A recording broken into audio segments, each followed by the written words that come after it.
আর বন্ধুরা, এখন আমি চলে এসেছি চান করে সকাল সকাল। তো রান্না বসাতে হবে। আর দেখতেই পাচ্ছ এই যে আমার চুলটাও পুরো ভিজে আছে। আর এদিকে প্রচণ্ড গরম পড়েছে। তো চলো যাই দেখি ফ্রিজে কি আছে, কি রান্না করা যায় তার জন্য।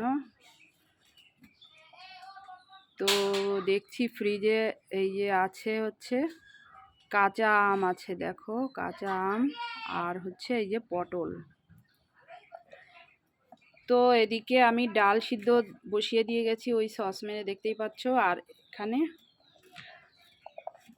আমটা আর পটলটা নিয়ে নিচ্ছি বের করে। তো এখন এই আম পটলটা আমি এখন কেটে নেব ডাল সিদ্ধ হতে হতে।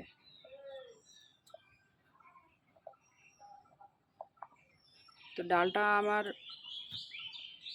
প্রায় সিদ্ধ হয়ে গেছে, একটু বাকি আছে, ততক্ষণে আমি এটাকে কেটে নেব। তো প্রথমে আমটাকে ছুলে নিই।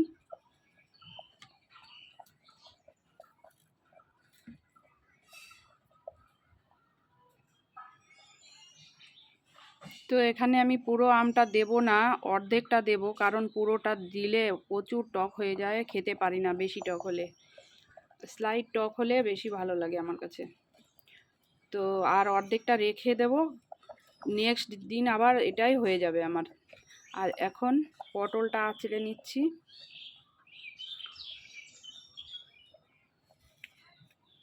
তো দেখো পটলটা আঁচড়ে নিয়েছি, নিয়ে ধুয়ে নিয়েছি, ধুয়ে এখন কেটে নেব।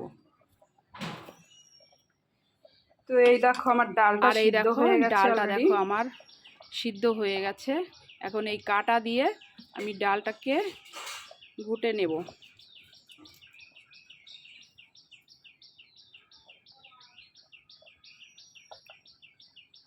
এই দেখো ডালটা কাটা দেওয়া হয়ে গেছে। তো এখন আমি ডালে জল বসিয়ে দেবো, ডালটা করব। আর দেখা হবে নেক্সট ভিডিওতে। ও তোমরা যারা আমার এই নতুন ভিডিও মানে তোমরা যারা নতুন আছো, যারা আমার এই ভিডিওটা দেখছো, তাদেরকে জানাই আমার তরফ থেকে অনেক ভালোবাসা। আর যারা পুরনো আছে তাদের তো ভালোবাসা আছেই। তো ভিডিওটা কেমন লাগলো অবশ্যই জানিও। টাটা।